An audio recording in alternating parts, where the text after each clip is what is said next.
पनि चाहिँ एउटा प्रतीक एउटा सहयात्री कमरेड हाम्रो भाइले जो लेख्नुभयो कृष्णहरूले सहीले एउटा पुस्तक वर्ग सङ्घर्षको विश्वविद्यालयमा 3 वर्ष भन्ने किताब यो विमोचन कार्यक्रमको आदरणीय अध्यक्ष, यो कार्यक्रमको सञ्चालक साथीहरू, यसमा गहन र बौद्धिक समीक्षाको लागि उपस्थित कमरेड राम कार्की, लेखनाथ नेउपाने, मातृका पोखरेल, खेम थपलिया, घिसराज भूषाल लगायत स्वयं हाम्रो कृष्णजी, यहाँ उपस्थित पत्रकार बन्धुहरू, यो साहित्यमा रुचि राख्ने सम्पूर्ण मित्रहरू, कमरेडहरू र सहभागी सबै साथीहरूमा हाम्रो जनप्रिय पार्टीको तर्फबाट म न्यानो लाल सलाम गर्न चाहन्छु। एउटा महत्त्वपूर्ण कृति जहाँ अहिले हाम्रो टिप्पणीकार या समालोचकहरूले धेरै महत्त्वपूर्ण गहन विषयहरू यहाँ राख्नुभयो, हाम्रो हातमा छ। यो उहाँले लेख्दै गर्दाखेरि र लेखिसकेपछि हाम्रो एउटा छलफल भएको थियो। उहाँले म एउटा पुस्तक यसरी लेख्दैछु, लेखेको छु, मन्तव्य लेखिदिनु पऱ्यो दाइ अथवा कमरेड भनेपछि एकदमै खुसी लाग्यो। र त्यो उहाँले चाहिँ सुरुमै एउटा पाण्डुलिपि पठाइदिनु पऱ्यो। मेरो कारणले अलिक ढिला पनि जस्तो लाग्छ। एक महिना त्यो म एकदम दौडादौडमा परेको हुनाले त्यो सबै पढ्न पनि मैले पाएको थिइनँ। तर मैले पढेँ, सबै पढिसकेपछि केही पछिल्लो पृष्ठहरू छुट्यो पनि प्रायः सबै पढिसकेपछि छोटो एउटा मन्तव्य लेखेर अरू भूमिका आदि इत्यादिको बारेमा अरू कमरेड, हाम्रो अनिल कमरेड आदित्यले लेख्नुहुन्छ भन्ने भएपछि त्यहाँबाट संक्षिप्त मन्तव्य लेखेर पठाएँ। त्यसपछि आज एउटा विमोचन छ र एउटा समालोचना पनि छ भन्ने भएपछि खुसी लाग्यो, हामी यहाँ सहभागी छौँ। एउटा सुरुमै अनुभूति कस्तो भएको छ भने किताब त हाम्रो कृष्णले लेख्नुभयो, तर एउटा साहित्य चाहिँ एउटा साहित्यिक मञ्च जस्तो पनि अनुभूति भयो क्या। यहाँ 101 एउटा तपाईँको चाहिँ मान्छेको चाहिँ अन्तस्करणबाट फुरेका के भन्छ एउटा साहित्य अथवा इतिहास, संस्कृति, त्यो प्रतिको एउटा चाहिँ लगाव, ज्ञान राम्रोसँग यहाँ चाहिँ व्यक्त भएको, पोखिएको एकदम अनुभूति भएको। मातृका त हाम्रो चाहिँ हामी युवा हुँदाखेरि नै कवितामा पहिलेदेखि सांस्कृतिक क्षेत्रमा रुचि राख्ने मान्छे हो। अरू हामी चाहिँ राजनीतिक विद्यार्थी ढाङमा गर्दै लड्दै भिड्दै आएका हुँदै हामी चाहिँ यहाँ छौँ। किमा पछि अनिलजी अलिकति पुरानो भयो, राम कमरेड अलि पहिले हामीलाई पाएको पुस्तकै हुनुभयो। त्यसरी लेखनाथ हामीहरू सँगसँगै काठमाडौँकै यी गल्लीहरूमा लड्दै भेट्दै विभिन्न साहित्यिक कार्यक्रममा भाग लिँदै अनि त्यसै सुनाउँदै मातृकाले अक्सर कविता भन्नुहुन्थ्यो। हामी एउटा प्रतिभा प्रभावले कृष्ण कलेजमा चलिरहन्थ्यो तपाईँको चाहिँ महिनामा हामीले पनि भाग लिन्थ्यौँ कहिले काहीँ। तर हामी चाहिँ अक्कल झुक्कले एउटा भाव उत्तेजना भन्छौँ नि, कहिले काहीँ मनमा पुर्याएर बेला लेखिहाल्ने भनिहाल्ने। तर उहाँहरू नियमित त्यो एउटा विधामै समर्पित हुनुभयो। उहाँले धेरै राम्रो कुराहरू यहाँ चाहिँ राखि नै सक्नुभएको छ र लेखनाथ कमरेडले पनि एकदम मसिलो विषय राख्नुभयो। त्यसपछि राम कमरेडले पनि यहाँ धेरै महत्त्वपूर्ण कुरा राख्नुभयो। र त्यहाँ चाहिँ आफैमा हाम्रो एउटा जीवन साहित्यसँग जोडिएको जस्तो अनुभूति हुन्छ कि। अब सबैले सुन्दाखेरि सायद एउटा आनन्द अनुभूति भएको जस्तो, एउटा एकदम उत्तेजना पैदा भएको जस्तो, भावना तरङ्गित भएको जस्तो, चाहे त्यो लेखनाथले बोल्दा होस्, चाहे मातृकाले, चाहे राम कार्कीले, होइन अनिलले बोल्दै गर्दाखेरि चाहिँ हाम्रो जीवन नै एउटा कस्तो हुँदाखेरि एउटा साहित्यमा बदलिएको जस्तो र सबैभित्र यति धेरै भावनाहरू, होइन एउटा उकुस मुकुस त्यहाँ ठेलामठेल भएर बसिरहेका जस्तो कि हामी सबैले लेख्न पाउने हो भने, यसरी नै साहित्यलाई व्यक्त गर्न पाउने हो भने सायद मातृका पोखरेलले भनेको जस्तो एउटा अभाव आजको दिनमा नेपाली राजनीतिमा चाहिँ हुनुहुन्थ्यो कि। एकदमै सत्य कुरा के हो भन्नुहुन्छ भने, मैले धेरै एउटा बुद्धिजीवी साथीहरूसँग अन्तर्क्रियामा पनि भनेको छु, प्रगतिशील एउटा लेखकहरू साहित्यकारहरूसँग धेरैचोटि हाम्रो कुरा पनि भएको छ।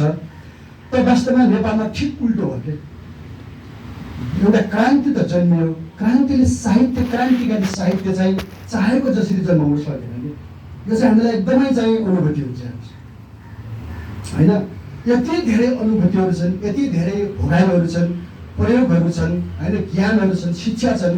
तर त्यो कुरालाई हामीले लिपिबद्ध गरेर चाहिँ सायद हामीले सकेनौँ। हाम्रो नै कमजोरी हो त्यो हाम्रो अभाव भएपछि त्यो खाली ठाउँ कसले लिनुभयो त भन्दाखेरि क्रान्तिको ठाउँमा चाहिँ बिस्तारै अहिले त राजनीतिक क्षेत्र पनि प्रतिक्रान्तितिर हुत्तिरहेको छ। आज त कस्तो हुन थालेको छ भने जनयुद्ध भनेर चाहिँ यसो हेर्छु कि म चाहिँ अरू यसो उसो टिप्पणीहरूमा ठिकै हुन्छ। जनयुद्ध माओवादी भन्ने सुन्ने बित्तिकै एउटा भर तपाईँको बनी बनाएको कमेन्टहरू आउँछ कि आतङ्कवादी हत्यारा भन्ने छ र व्यापक रूपमा गरिन्छ भन्नुहोस् न।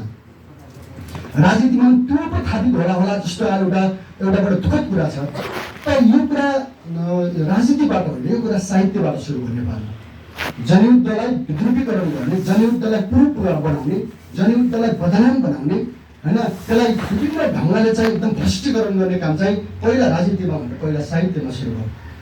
र नेपालमा वास्तवमा त्यसले के अनुभूति हुन्छ भने असफल राजनीतिक क्रान्तिले आफ्नो गौरवलाई कसरी तपाईँको चाहिँ होइन एउटा खप्नु पर्दो रहेछ होइन। हेर्दै कि स्वयं गर्ने मान्छे समेत दिग्भ्रमित हुने गरी तपाईँको चाहिँ हमला आउँदाखेरि गौरव पश्चातापमा बदलिएला जस्तो कि यस्तो टाइपको स्थिति भयो नि त आज देखिन्छ। त्यो चाहिँ साहित्यबाट सुरु भयो। र प्रयासो गएको सालमा जब मैले त्यो पढ्यो त्यो मदन पुरस्कार पाउने सबै प्रायः म पढ्छु त्यो नेपालको साहित्यहरू गनेर राख्दाखेरि सबै पढेँ मैले। सबै पढ्दाखेरि प्रायः सबै के कस्तो छन् भने जनयुद्धको विरुद्धमा या होइन क्रान्तिको विरुद्धमा रचिएका साहित्यहरू छन्। त्यो अनौठो कुरा कि छानी त्यस्तै तपाईँको चाहिँ साहित्यलाई होइन विधालाई अगाडि ल्याइएको छ। र तपाईँको त छापामाको छोरो भन्नुहोस् या तपाईँको अर्को खलङ्गाको लडाइँको कुरा गर्नुहोस् अथवा यी सबै थुप्रै किताबहरू जति छन् ती त किताबको सार के देखिन्छ भने त्यसको चाहिँ उचाइ के जनताले लडेको जितेको सफलता प्राप्त गरेको गौरवलाई चाहिँ एकदमै तपाईँको चाहिँ भ्रष्टीकरण गर्ने अथवा त्यसलाई नथापाउँदो प्रकारले मान्छेको दिमागले चाहिँ होइन प्रदर्शित गर्ने गरी चाहिँ लेखिएको साहित्य भावी हो।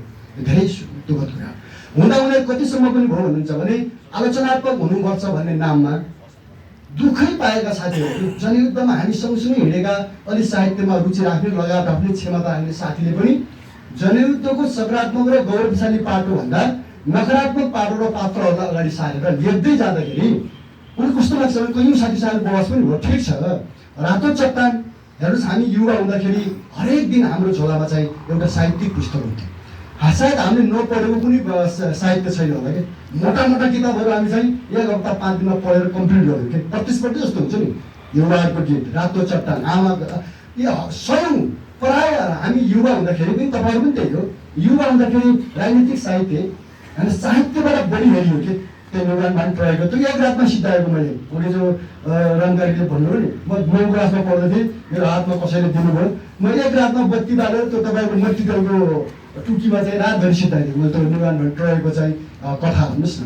त्यहाँ उनीहरूको श्रीमान श्रीमती जीवन कस्तो थियो, कसरी त्यहाँ माइकल माराहरूले चाहिँ भियतनामलाई कब्जा गर्दथे, उसलाई कस्तो जिम्मा थियो र उसले कसरी लडेको थियो भने एउटा वचक भन्नुहोस् न एउटा भावपूर्ण साहित्य छ क्या त्यहाँ।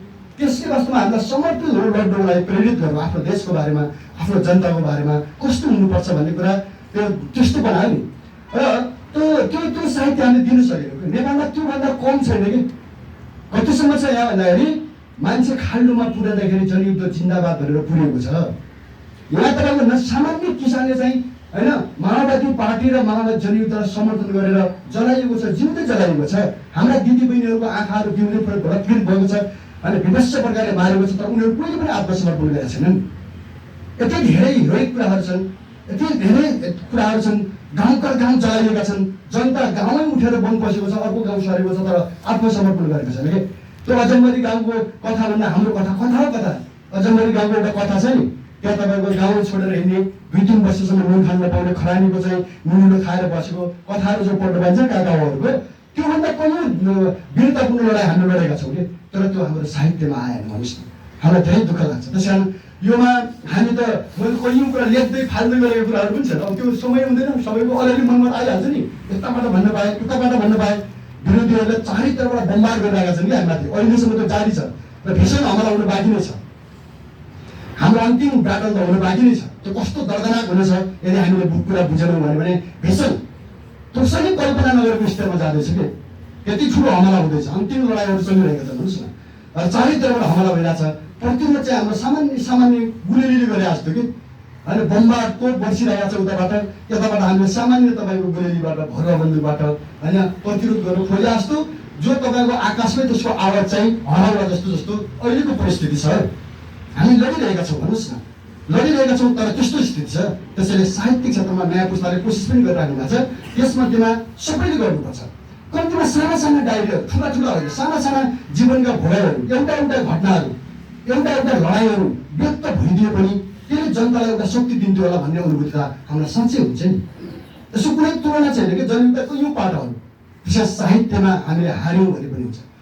अब सधैँ हार्छौँ या हार्दैनौँ बाँकी छँदैछ। तपाईँहरूको नयाँ पुस्ता पनि आइरहेको छ, लेखन कार्य चलि पनि रहेको छ। तर अहिलेसम्म हामीले जितिसकेका छैनौँ। राजनीतिमा पनि हामी एउटा सम्झौतामा आइसकेपछि त्यसका सकारात्मक नकारात्मक पाटाहरू छन् र त्यसका केही कुराहरू चाहिँ पछि गरौँला। तर साहित्यमा हामीले चाहिँ जित्न सकेनौँ। साहित्यलाई हामीले धारिलो बनाउन सकेको भए, होइन, हाम्रो भोगाइलाई होइन राजनीतिक साहित्यमा बदल्न सकेको भए, त्यो नेपाली जनताकै साहित्यमा हामीले बदल्न सकेको भए, नेपाली शिक्षामा रूपान्तरण गर्न सकेको भए, होइन, इतिहासमा हामीले त्यसलाई चाहिँ दर्ज गर्न सकेको भए सायद सबै नयाँ पुस्ताले त्यो पढ्थेर आजको स्थिति अर्कै हुन्थ्यो। हामी यहाँ छौँ। अब यसमा कस्तो लाग्छ भन्नुहुन्छ भने सबैका अभिव्यक्तिहरू हेर्दाखेरि हामीलाई असाध्यै आनन्द र सुन्दर लाग्छ। सबै युवा युवतीहरू यस्तो हो र भने जस्तो नै लाग्छ। तर योभन्दा समय पाउने हो भने घन्टौँ घन्टा तपाईँको चाहिँ हाम्रा जीवनका कथाहरू मात्रै भन्ने हो भने पनि नेपाली जनतासँग कसरी त जोडिएको छ, साँच्चै नै रोचक हुन्थ्यो होला भन्ने चाहिँ लाग्छ। अब यसमा फेरि कस्तो छ भन्नुहुन्छ भने अब हाम्रो त्यसमध्येमा हाम्रा कृष्णहरूले एउटा मेहनत गरेर ठुलो एउटा पुस्तक तयार हो। त्यसको लागि त हामीले धन्यवादै दिने कुराहरू हो। त्यसमा धेरै विधाहरू मिसिएका होला। त्यो साहित्य सम्बन्धी जानकारी हामीले कमेन्ट यहाँ राख्नुभयो साथीहरूले। अब यसमा जस्तो कि अब यो कस्तो लाग्छ भन्दाखेरि यो त्यसमा कमी देख्नु र सिर्जना गर्नु एउटा फरक कुरा हो। सिर्जना भनेको कुरा मलाई लाग्छ सबै क्षेत्रमा धेरै कठिन कुरा हो। हामी चाहिँ फिजिक्सको मात्रै कुरा गर्छौँ, हामी भौतिक विज्ञानको कुरा मात्रै गर्छौँ। उदाहरण हकिन्सको कुरा, अनि अहिले तपाईँको इलन मस्कको कुरा अथवा अरू यो क्वान्टम मेकानिक्समा चाहिँ पुरस्कार पाउने मान्छेहरूको कुरा हामी गर्छौँ।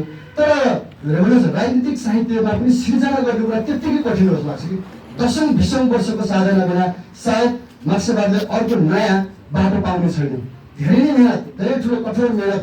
अहिले भर्खर तपाईँको चाहिँ यो क्वान्टमको बारेमा नयाँ रिसर्च गर्ने वैज्ञानिकहरूले पनि 20 वर्षको अनुभव रहेछ कि तिनीहरू 25 वर्षको अनुभवपछि मात्र तिनीहरू चाहिँ त्योमा पुगेका छन् निष्कर्षमा। एउटा तपाईँको चाहिँ भौतिक विज्ञानमा अनुसन्धान गर्न त्यत्रो धेरै समय लाग्छ भने समाज विज्ञानमा धेरै नै कम्प्लेक्स, धेरै नै जटिल, यति धेरै अन्तर्विरोधबाट झिलिएको छ, यति धेरै स्वार्थहरू, यति धेरै जीवनहरू, यति धेरै सम्बन्धहरूबाट हामी पढ्नु परेको छ।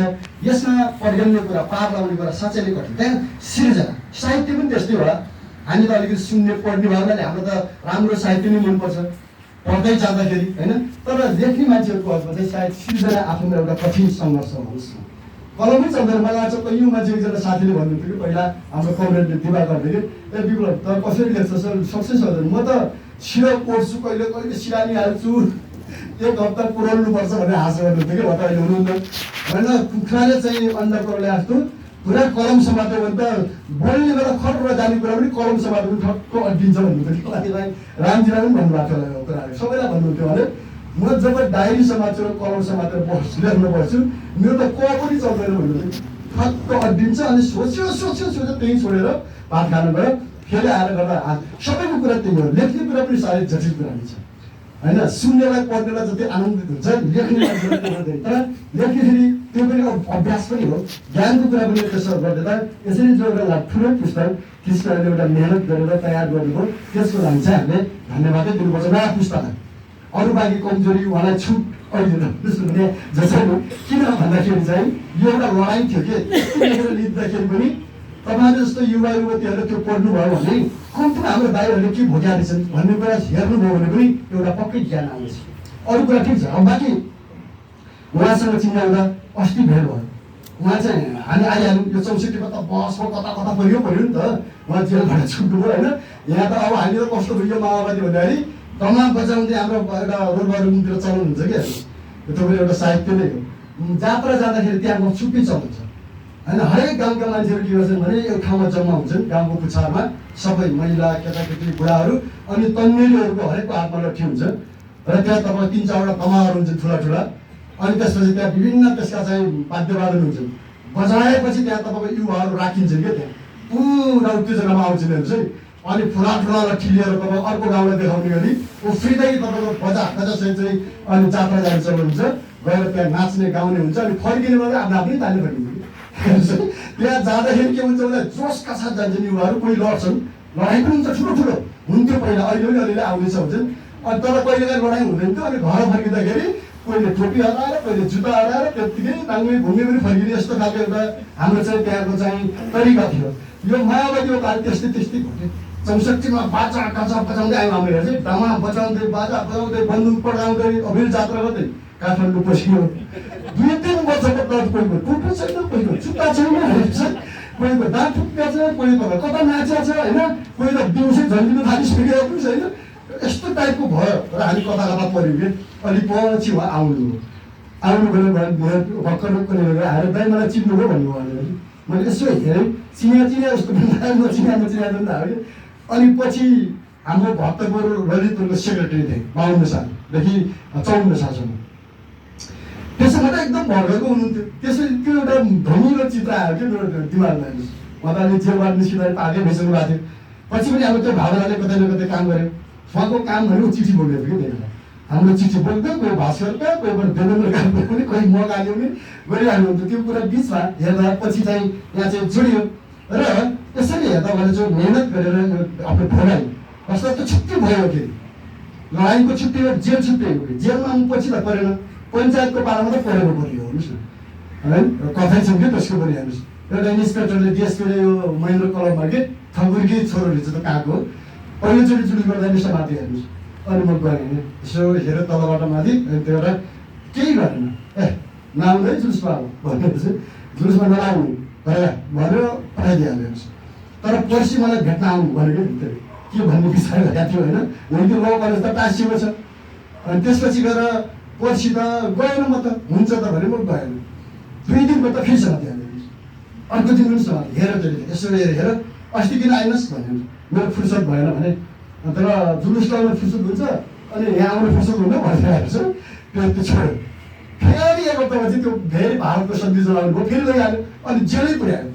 त्यही बेला चाहिँ बेसरी बोल्यो कि हेर्नुहोस्। र उसले के भन्यो भने चाहिँ बाबाले तँलाई चाहिँ पढ्नु पठाएको काठमाडौँ, त चाहिँ यहाँ नेतागिरी गर्ने भन्दै अब ठडाउँदै गयो कि त्यहाँ चाहिँ। भनेपछि त्यसको अनुभवसम्म त्यति बेला जेल पञ्चायतको जेलमा त्यस्तोसम्म थियो। तर जनयुद्धको जेल छुट्टै। जनयुद्धको जेल भनेको बाहिरको भीषण लडाइँभन्दा कम थियो जस्तो लाग्छ कि। साथीहरूले सुनाउनुहुन्छ बाहिर हमला भयो भने भित्र हमला भइहाल्थ्यो कि। बाहिर तपाईँको चाहिँ माओवादी मरे भनेपछि त भित्र भोज चल्थ्यो। बाहिर तपाईँको सरकार क्षति भयो, डाइरेक्ट कब्जा भयो होइन, त सदरमुकाम गएर 2-4 जनालाई बसिया साथीलाई टिपेर होइन चिल्ले कुखुरा टिपे जस्तो लाने, खाल्डामा हाल्ने, मार्ने सुरु भइहाल्थ्यो। त्यो भनेको लडाइँ नै थियो कि, बाहिर पनि लडाइँ, भित्र पनि लडाइँ। त्यसको अनुभूति भनेको विशिष्ट अनुभूति हो, त्यो छुट्टै। पञ्चायतमा हामीले भोगेको जस्तो होइन। जनयुद्धको जेल भनेको एउटा ठुलो क्रान्तिको मोर्छ। लेखनाथ भाइले पनि भोग्नुभयो, अनिलहरू सबैले भोग्नुभयो यहाँ होइन। त्यो हामीले चाहिँ भोग्नु परेन, हामी चाहिँ लडाइँकै मोर्चामा भइयो होइन। त्यो सहित उहाँले जसरी यहाँ एउटा कृतिको रूपमा चाहिँ डायरीको रूपमा पनि, कथा साहित्यको रूपमा, दस्तावेजको रूपमा पेस गर्नुभएको छ, एकदमै खुसी लागेको छ। त्यो चाहिँ तपाईँले पढ्नुपर्छ। बाँकी तिथि मिति त्यहाँको मिठास अथवा शब्दसितै हेर्ने जिम्मा चाहिँ उहाँले भन्नुभएको जस्तो अर्को ठाउँमा जाँदाखेरि होइन, फेरि प्रकाशन गर्ने ठाउँसम्म जाँदाखेरि चाहिँ यो राम्रो होला भन्ने लाग्छ। र यसमा जो साहित्यकार साथीहरूले सुझाव दिनुभएको छ एकदमै ठिक छ, त्यो पनि हेर्नैपर्छ। किनकि फेरि बजार त सबै छ। तपाईँ हामी जस्तो एउटा तपाईँको रेभोल्युसनरी कोणबाट मात्रै हेर्ने बजार त छैन। यसको सौन्दर्यको पाटो, यसको स्तरीयताको पाटोबाट हेर्ने होइन, यो ती सबै भावनालाई त्यहाँ सायद उहाँले चाहिँ त्यो तपाईँले मद्दत अवश्य गर्नुहुन्छ होला, राम्रो होला भन्ने चाहिँ मलाई लाग्छ। मैले राख्ने यसको बारेमा बाँकी त्यहाँ उहाँले जस्तो परिवारसँगको सम्बन्धको बारेमा, अनि जेलभित्र पुगेपछि अथवा लडाइँमा जाँदाखेरि के लडाइँमा जाँदाखेरि उहाँको चाहिँ एउटा अनुभूतिको कुरा साँच्चै छुट्टै कुरा हो नि। हेर्नुहोस्, जब हामी सबैलाई थाहा छ नि लडाइँमा जाने बेला कस्तो हुन्छ भन्ने कुरा कि होइन।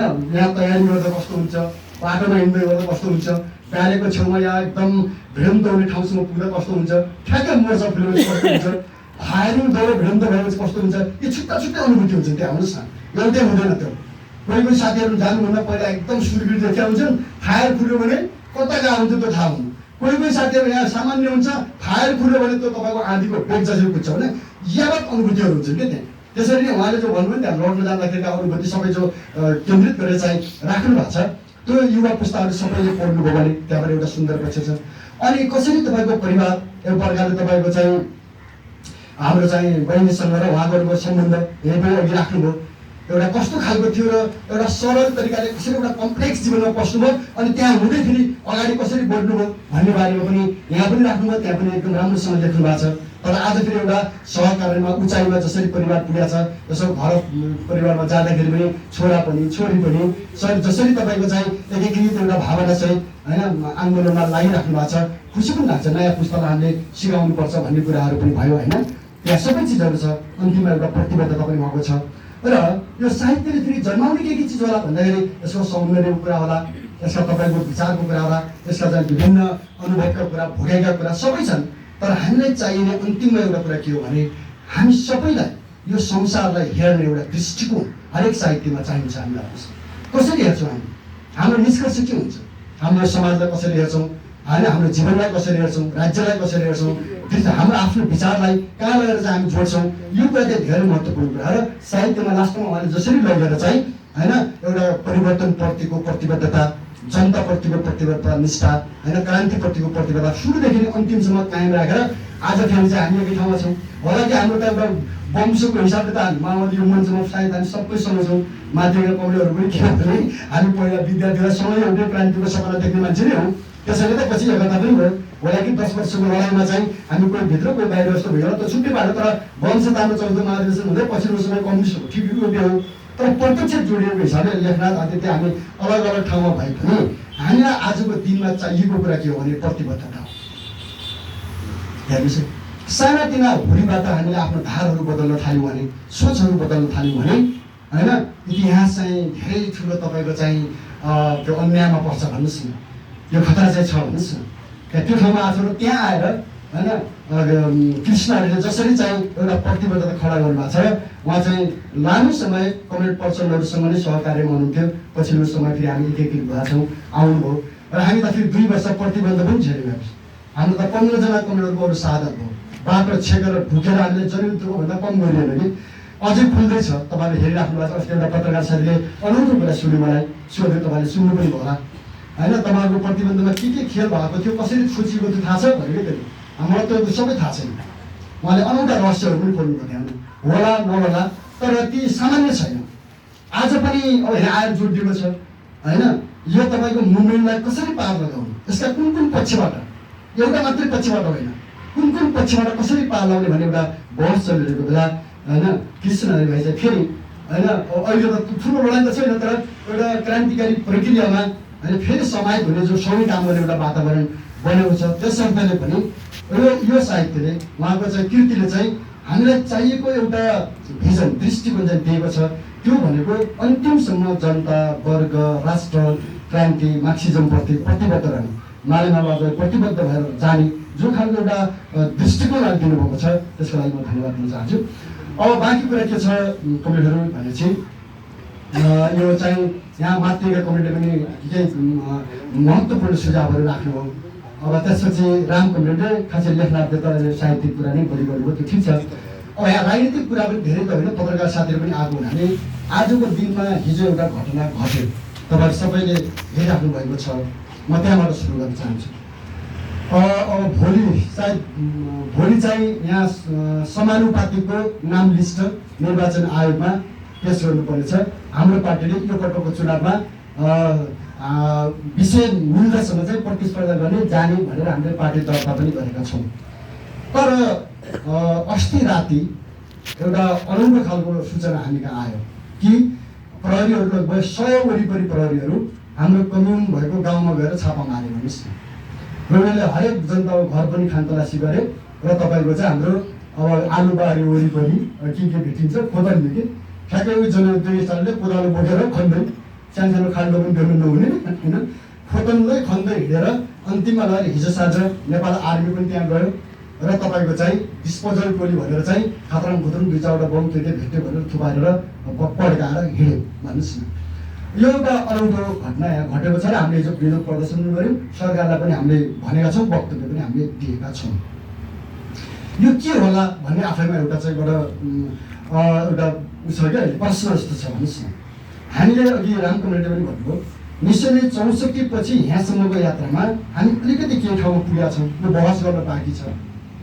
हामी पहिलेदेखि कन्भिन्स के हो भने क्रान्ति पुरानै तरिकाले मात्रै हुँदैन भन्ने कुरामा एकदम सही कुरा हो, तर क्रान्ति आवश्यक छ भन्ने कुरा त्योभन्दा अझ सत्य कुरा हो। किनकि नेपाली जनताहरू आज जसरी तपाईँको भौँतारिएको छ नि, त्यसले होइन आफ्नो जीवनसँग जोडिएको परिवर्तन पाएको छैन। चाहे राजनीतिक क्षेत्रमा भन्नुहोस्, चाहे आर्थिक क्षेत्रमा भन्नुहोस्, साहित्यमा, शिक्षामा, रोजगारीमा कतै पनि पाएको छैन। त मान्छेले के खोज्दै हिँडेको छ भन्दाखेरि मान्छेले रवि खोजेको छ भन्छन्, मान्छेले भाइलिन खोजेको छ भन्छन्, मान्छेले तपाईँको चाहिँ के अरे हक खोज्यो भन्छन्, अथवा गैर कम्युनिस्ट खोज्यो भन्छन्।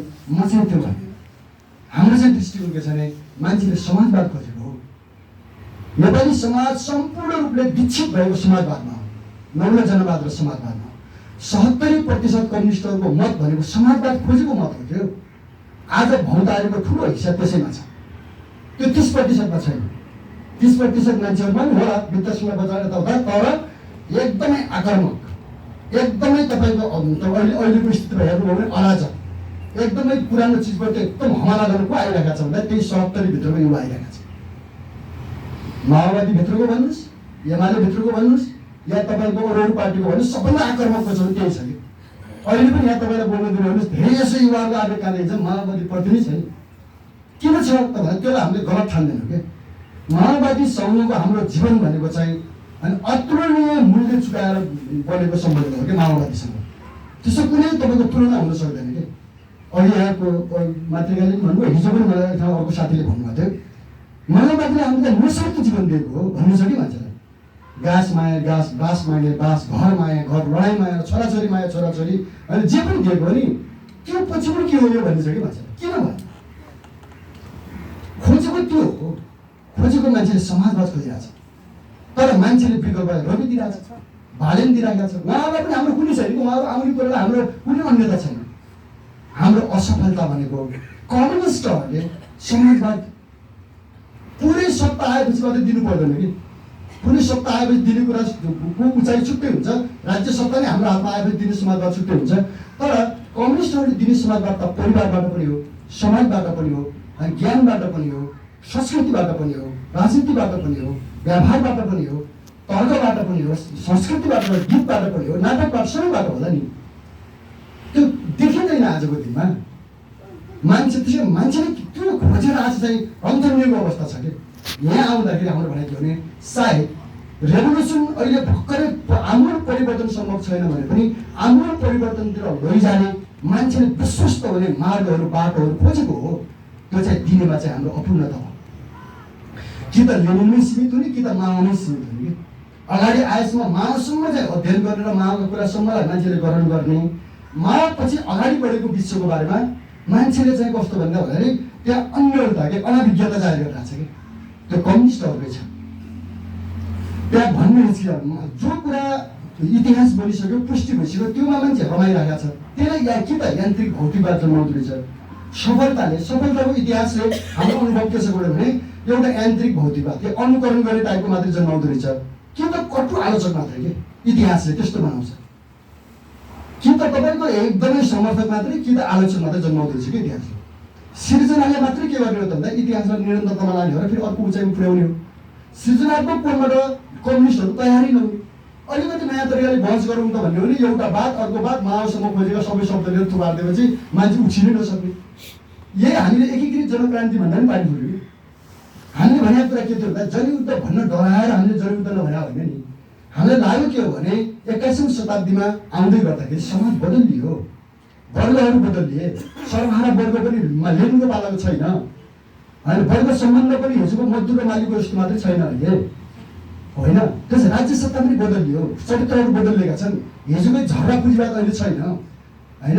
त्यसै सामाजिक सम्बन्धहरू पनि बदलिएका छन्, आर्थिक सम्बन्धहरू पनि बदलिएका छन्। यस्तो भएको दुनियाँमा चाहिँ क्रान्तिको मोडल चाहिँ नयाँ खोज्नुपर्छ। तर फेरि पनि पुँजीवाद त छ त, हादी पुँजीवाद छ, साम्राज्यवाद छ।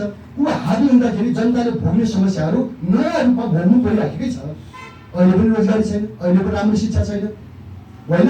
अहिले पनि तपाईँको युवा युवतीहरूको लागि तपाईँको चाहिँ सुविधाहरू छैन, होइन। सबै क्षेत्रमा अस्तव्यस्तता छ। मान्छेले खोजेको त्यो परिवर्तन छ। त्यो परिवर्तन यो पुँजीवादले जति विकास गरे पनि सम्भव छैन, बरु बिराउँछ।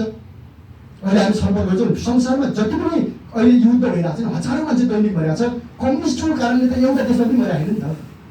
आजको दिनमा न कम्युनिस्ट देशसँग अरू पुँजीवादी देश लडेर चाहिँ मरेको छ मान्छे, न कम्युनिस्ट लडेर मरेको छ, न तपाईँको मजदुर र मालिक लडेर मरेको छ, न तपाईँको जनता र सत्ता लडेर मरेको छ।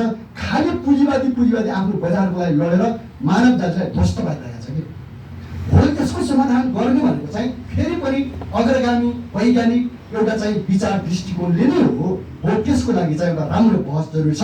त्यसमा हामीले भनेको कुरा के हो भने विभिन्न ढङ्गले सोच्नै पर्छ, तर हामी यस्तै भुलेर आयौँ जहाँ जुन ठाउँमा हामी छौँ त्यहाँबाट सोच्नुपर्छ भन्ने मेरो रामदाईहरू यो छ। त्यो जबबाट भन्दा बाहिर गएर हामीले सोच्दाखेरि घामबाट अहिले पार लाग्दैन। मैले बाबुराम कमरेडलाई भनेको पनि थियो, किनकि हाम्रो आइडियोलोजिकल रोल मात्रै हुन्थ्यो भने छुट्टै हुन्थ्यो, हाम्रो पोलिटिकल रोल पनि छ क्या। विचारधात्मक भूमिका त हो, मातृभावे मान्छेले एक ढङ्गले हेर्थ्यो। हाम्रो त राजनीतिक भूमिका पनि चाहेको छ नि त मान्छेले। डे टु डेका अन्तर्विरोधसँग लडेर समाधान गरेर नेतृत्व गर्ने मान्छे पनि खोजिरहेको छ, पार्टी पनि खोजिरहेको छ, अनि अलिकति सृजनात्मक ढङ्गले वैचारिक बहस गर्ने पात्र पनि खोजिरहेको छ। त्यस्तो समयमा वैचारिक प्रतिबद्धताबाट आएको लिडरसिपले राजनीतिक ढङ्गले मात्रै सोध्छु या राजनीतिक भूमिकामा भएको मान्छेले होइन राजनीतिक ढङ्गले मात्रै सोध्छु वैचारिक कुरामा सोच्दिनँ भन्दाखेरि चाहिँ बजाइ गइरहेको छ कि होइन। प्रचण्ड कमरेडहरू राजनीतिक ढङ्गले मात्रै सोचिरहेको लाग्छ। आज के गर्ने, भोलि गर्ने, कसलाई पछाड्ने, कसलाई उठाउने, कसलाई हिँडाल्ने, योमा चाहिँ ठिकै जस्तो लाग्ने मान्छेलाई हेर्दाखेरि सोच्नु त पर्छ भने जस्तो लाग्ने। तर तपाईँको त्यहाँ मूल्य मान्यता आदर्श विचारहरू चाहिँ एकदम छायामा परेर आफ्नै मान्छेहरू तत्परिरहेका छ, रुकाइरहेका छ। ठिक त्यही कुरा फेरि तपाईँको अलिकति आइडियोलोजीको बाबुरामजीले आइडियोलोजिकली सोध्नु विचारधाराबाट सोध्नुपर्छ भनेर खोज्दो खोजिहाल्छ, फेरि पोलिटिकली धेरै फरक पुगिहाल्छ। यसको विषयमा हामीले सोचेको के हो भने नयाँ ढङ्गले सोच्नुपर्छ। आज पनि नेपाललाई चाहिएको एउटा क्रान्ति नै हो। क्रान्ति कति मात्रा हो? अब तपाईँको चाहिँ यहाँ पेन किलर दिए जस्तै कुरा हो। अब खुट्टो भाँचेकोलाई कति दिने, खुट्टो काटेकोलाई कति दिने, काँडो बेचेकोलाई कति दिने, त्यो कुरा चाहियो कि। लगेर खुट्टो भाँचियालाई पनि काँडो बिजालाई पनि खुट्टो भाँचिया ठुलो डोज खुवाइदियो त मान्छे त बेहोस हुन्छ त, औषधिले बेहोस हुन्छ क्या। त्यो तपाईँको के पेन किलरले सन्छ भने झन् मर्छ मान्छे। हेर्नुहोस् न, त्यसैले कुरा के हो भने हामी तर जनतालाई हामीले के गर्नु पर्यो भने हाम्रो औषधिको काम, हाम्रो विचारको काम तिमीलाई चाहिँ आजको पीडाबाट एक स्टेप दुई स्टेप गरेर लाने हो र अन्तिममा सम्पूर्ण पीडाबाट मुक्त गर्ने हो। त्यो समाजवाद साम्यवाद हो भन्नेमा विश्वास दिलाउने गरी हामीले विकास गर्नुपर्छ। त्यो विकास गर्नुको लागि हामी किन हिचकिचाउने? यस हिसाबले हाम्रो कस्तो लाग्छ भन्दाखेरि तुरन्त फेरि के आइहाल्छ भन्दाखेरि राजनीतिबाट सङ्गठनात्मक कुराहरू आइहाल्छ कि मिलाउन आइडियोलोजीमा, विचारधारामा, राजनीतिमा। तर पूर्वाग्रह कहाँबाट व्यक्त हुन्छ भन्दाखेरि पार्टीबाट, नेतृत्वबाट, सङ्गठनबाट व्यक्त हुन्छ कि तुरन्तै। त्यहाँबाट आउने पूर्वाग्रहले के गर्छ मान्छेलाई भन्नुहुन्छ भने सृजनात्मक भन्दै दिनु। युवा पिँढीले अलिकति नयाँ ढङ्गले अध्ययन गर्छु भने कि त आलोचकै हुनु पऱ्यो कि समर्थकै हुनु पऱ्यो कि त्यो राम्रो कुरालाई समर्थन गर्दै अगाडि बढ्नेतिर वातावरण नदिने खालको चाहिँ नेपालको राजनीति अहिले हेर्नुहोस्। खास गरी कम्युनिस्ट आन्दोलन त्यस्तोमा गएर फसिरहेको छ कि त्यहाँनिर के देखिन्छ त भन्नुहुन्छ भने हामीले भएको कुरालाई होइन बचाउने, त्योभन्दा राम्रो गर्न सृजनात्मक कामहरू गर्ने, तर जान अगाडि पनि जानु पऱ्यो नि। गलत कुरालाई पनि समर्थनै गरिदिनु पर्ने अपेक्षा गर्नु हुँदैन नेताहरूले। समस्याहरू भइसक्यो, सबै बुझिसक्यो, तर त्यसलाई पनि समर्थनै गरिदिनु भन्ने अपेक्षा राखेर त्यो नगरे बाबत सङ्गठनात्मक ढङ्गले त्यसलाई निषेध गरिदिनु पर्ने, भूमिका भूमि बनाइदिनु खोज्ने, अथवा आलोचनाको कोण चाहिँ के छ भन्दाखेरि फल्ला मान्छेलाई तैँले किन समर्थन गरिनुहोस् अथवा फल्ला मान्छेसँग किन मिलिनुहोस् भन्नेतिरबाट हेर्ने कि उसले भनिराखेर सोचिराखेका कुरा के हो भने यतातिरबाट नसोच्नेले गर्दाखेरि सायद नेपालमा मात्रै होइन विश्वभरिका कम्युनिस्टहरूले समस्या भइरहेको छ। नेपालमा मात्रै होइन कम्युनिस्टहरू विश्वभरि तपाईँ कमजोर हुनुको पछाडि के छ भने यसले चाहिँ बौद्धिक बहस, यसले तपाईँको अलिकति अनुसन्धान विचारधारात्मक बहस जसरी गर्नु पर्थ्यो त्यो पाटो चाहिँ कमजोर भयो भन्ने चाहिँ हामीलाई छ। त्यसैले हाम्रो कुरा अलिक छोटोमा राखौँ कि हाम्रो भन्दा चाहिँ यो ठुलो एउटा बहसको माग गरेको छ। हाम्रो त निष्कर्ष के छ भने कम्युनिस्टहरूको दर्शनमै कमजोरीहरू छ। जसरी हामीले कम्युनिस्टहरूलाई बुझ्छौँ नि, पार्टीलाई बुझ्छौँ नि, कुनै न कुनै दर्शनको नियमले हामीलाई गलत ठाउँमा उभिदिरहेका छ। त्यसैले हामीले भने अनिश्चयको सिद्धान्तलाई ल्याउनुपर्छ, आत्मसात गर्नुपर्छ। द्वन्द्वात्मक भौतिकवादको नियमले मात्रै काम गर्नेवाला छैन होइन। अनिश्चय रूपान्तर, अनिश्चय सम्भावना र रूपान्तरमा हामीले यो समाज विज्ञानमा पनि लिनुपर्छ होइन। मान्छे के रहेछ भने एकैछिनमा पोजिटिभ एकैछिनमा नेगेटिभ यस्तो हुन सक्दो रहेछ कि यो स्थिर हामीले भन्छ नि मार्क्सवाद समाजको पढाइसम्म ठिक हो, यस्तो होइन। हरेक घटनाक्रममा मान्छे एकदम नयाँ ढङ्गले लाग्छ। फिलोसोफिकली पनि हेर्नुपर्छ, आर्थिक क्षेत्रमा पनि हाम्रो भनाइ के छ भन्नुहुन्छ भने यो तपाईँको चाहिँ स्वामित्व दुईवटा मात्रै नि। हाम्रो सोच के हो स्वामित्वमै हेरफेर गर्नु, कि त प्राइभेट ओनरसिप निजी स्वामित्व कि त सामूहिक स्वामित्व। यत्रो डोकिराखेको छ कि मान्छेहरू त्यो बिल्टी फेल खान्छ तर परम्परागत ढङ्गले निजी स्वामित्व त फेल खायो पुँजीवादमा तर कम्युनिस्टहरूले सोभियत सङ्घले प्रयोग गर्दै पूर्वी युरोपसम्म भएको र चाइनामा पनि पछिल्लो समय कोसिस गरेको सामूहिक स्वामित्व त्यो सफल भएन भने हाम्रो अग्रजहरूले परिकल्पना गरेको सामूहिक स्वामित्व र परिस्थिति हो त्यसको विधिमा मिला छैन नि त्यसमा नयाँ स्वामित्व एउटा सङ्क्रमणकालीन स्वामित्व चाहिन्छ भन्ने हामीले याद होला त्यहाँ मैले यी सबै यहाँ किन भन्नु खोजेँ भने पछि हामी सम्बन्ध होला तर हामीले के लाग्छ भने कल्चरमा पनि नयाँ सोध्नुपर्छ कल्चरमा पनि हामीले अहिलेबाट नयाँ दिने गरी सोध्नुपर्छ हुन्छ कि हुँदा हामीले के सोच्छौँ भन्दाखेरि होइन मर्दा विवाह गर्दा होइन बच्चा जन्मिँदा सबैमा नयाँ चाहियो अब हामी कस्तो भयौँ त भन्दाखेरि तपाईँको सडकमा हिँड्ने बेपरवाह मान्छे जस्तो कि मेरो साथीको बच्चा जन्म्यो भन्दाखेरि नराम नगर्नु है भनेर हिँड्ने जस्तो खुसी पनि मान्छेले व्यक्त गर्न पाउने जस्तो हो क्या हेर्नुहोस् है होइन नराम नगर्ने हो भने कसरी उत्सव मनाउने हो त कम्युनिस्टहरूले भन्न सकेको छ बच्चा जन्मिँदाखेरिको आनन्द पनि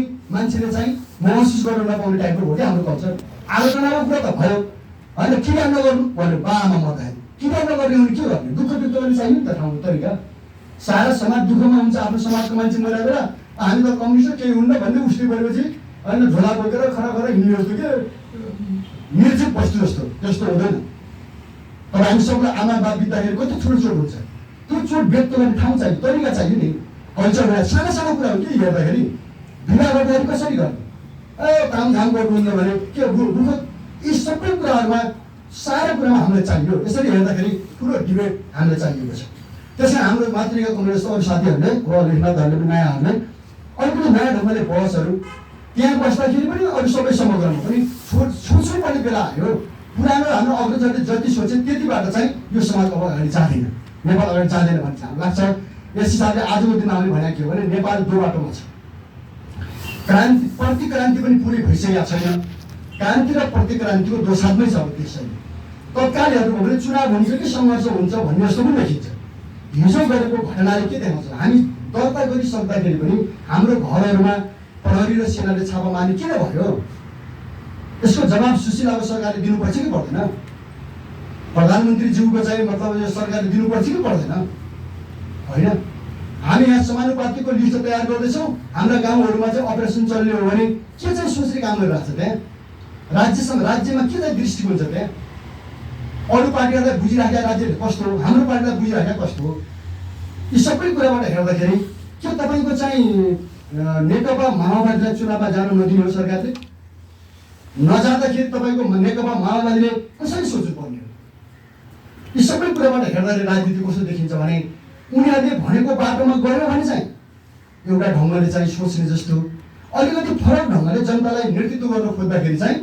कुनै तपाईँको ठाउँै नदिने जस्तो कि त आत्मसमर्पणै गर्नुपर्ने कि त युद्धै गर्नुपर्ने राज्यले सोचे हो त त्यस्तो अहिले एक प्रकारको अमेरिकन नीति देखिन्छ कि यो विश्वमा त्यो चाहिँ अमेरिकाले कस्तो नीति ल्याएको छ भने केसँग उसँग के चाहिँ फट्टै मिलेर चाहिँ मिलेरै काम गर्नुपर्ने आत्मसमर्पण गर्नुपर्ने होइन भने युद्ध भोग्नु पर्ने कि अमेरिकन जो पोलिसी आइरहेको छ नेपालमा पनि त्यही लागू गर्नु पर्ने हो त हामीले हाम्रो देशको बारेमा स्वतन्त्र रूपमा बोल्न नपाउने हो हामीले जनताका समस्याहरूको बारेमा होइन हामीले लागेको कुरा भन्न नपाउने हो र समाधान गर्छौँ भनेर भन्नु अहिले सामान्य हामीले पहिला हामीलाई उडाइयो भने यिनीहरू कृषि पनि भन्यो जब हामी चाहिँ सफलतातिर गयो भन्ने भएपछि देख्नै नसक्यो हाम्रो कम्युनिटीहरूलाई यो त हामी सिधै माओवादीले गरौँ भनेको हो नि हामीले यसो छुट्टै पाएका छन् होइन यहाँ त माओवादी त कोही त अरबपति भइसक्यो कोही सडकमा छ रेलिट त यही हो नि भने पनि नभने पनि सत्य कुरा के हो भने 64 देखि अहिले 82 सम्म आउँदाखेरि त कोही माओवादी हिजोसम्म मोर्चामा लडेको साथी अरबपति भइसक्यो उसको ब्याङ्कमा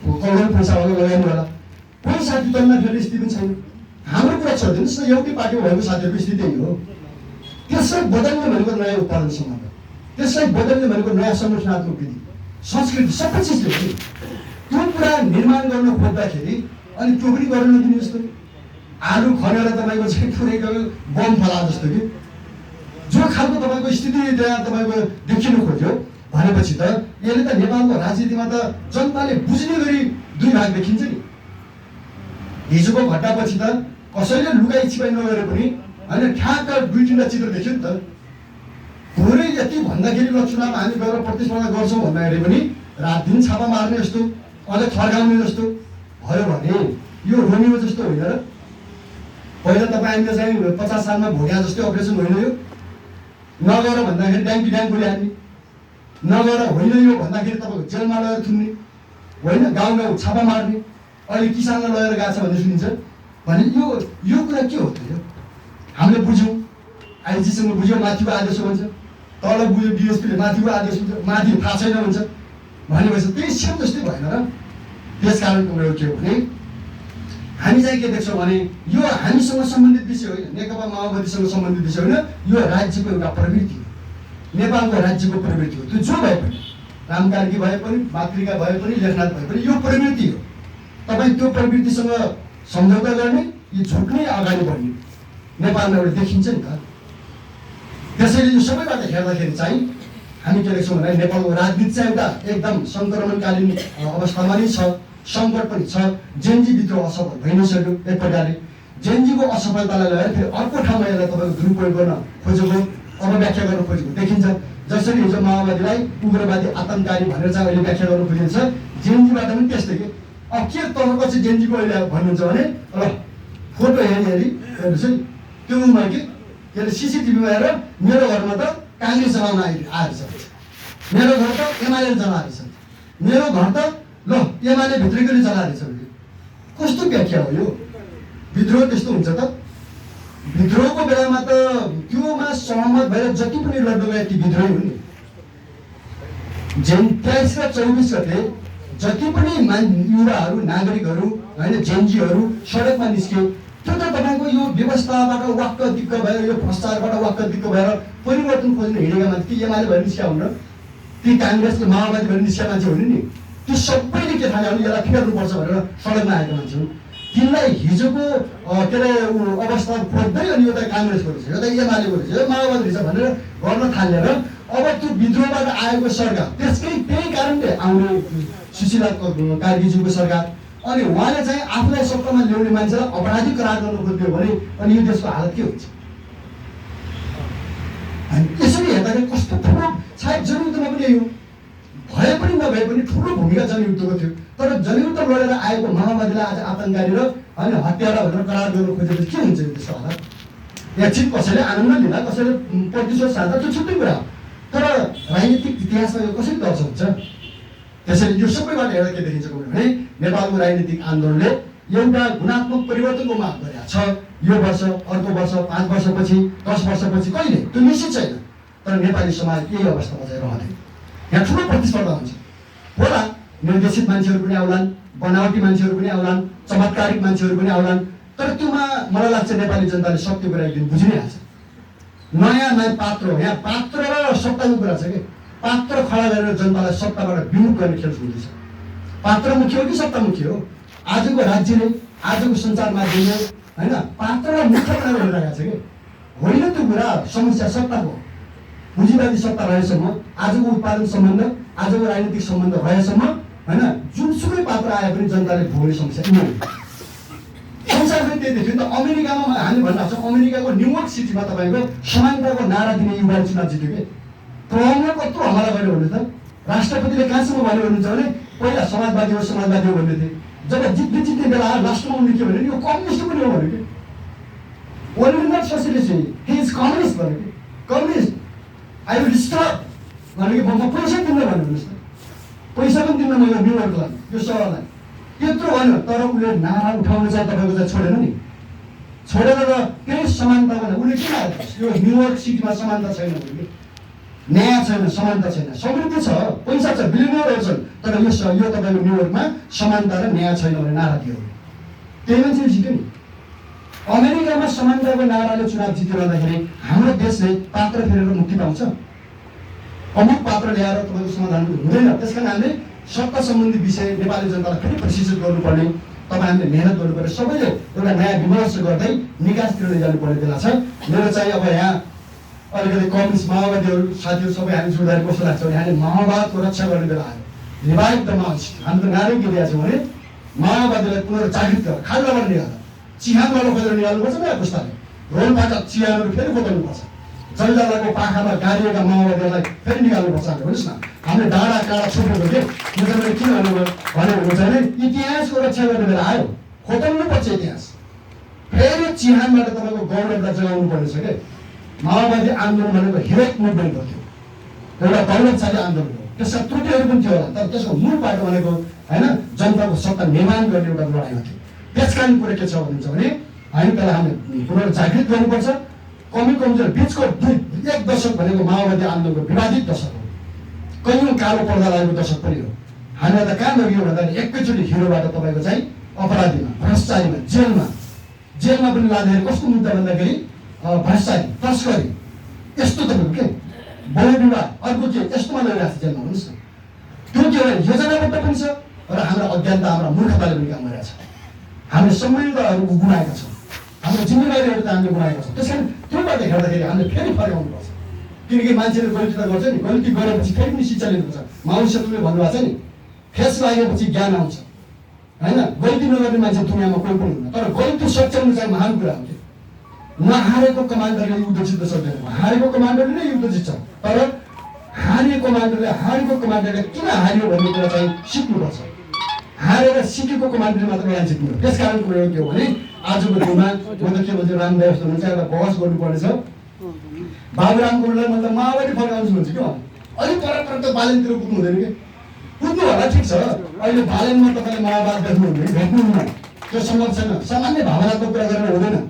हामीले अझ नयाँ वैज्ञानिक सिद्धान्त जन्माउनुपर्छ, अझ नयाँ भौतिकवादको विकास गर्नुपर्छ, अझ नयाँ द्वन्द्वात्मक भौतिकवादलाई अझ समृद्ध गर्नुपर्छ। यहीँबाट गर्नुपर्छ, त्यो गर्नुपर्छ, आँट गर्नैपर्छ। त्यसो गरियो भने सबै कम्युनिस्टहरूले एउटै झन्डा पनि ल्याउनु पनि सोच्नु पनि पर्छ। अब अस्ति मैले एमालेको सभा भने कम्युनिस्टहरूको इतिहास यस्तो, पुष्पलालले तपाईँ अहिले पढ्दा थाहा हुन्छ कि पुष्पलाललाई 2 वर्षमा पढ जान दिएन कि, दिल्ली सम्झौताको विरोध गरेको कारणले रहेछ भन्ने लाग्छ कि। पार्टी भित्रैबाट 2 वर्षमै महामन्त्री के अरे प्रधानमन्त्री महासचिव फेरि के होइन, उहाँलाई प्रतिबन्ध लगाइयो। यो त अहिले थाहा हुन्छ नि, हामीलाई त्यसै पर्छ। अहिले यसो हेऱ्यो भने हामीले त प्रतिबन्ध लाउनु जस्तो कि, हाम्रो पार्टीलाई त यताउता पऱ्यो भने प्रतिबन्ध लाउने जस्तो सोचिराखेका जस्तो कि हिजोको अर्गतले। त्योबाट सुख चाहिँ पाउँदैन, त्यो छुट्टै कुरा हो।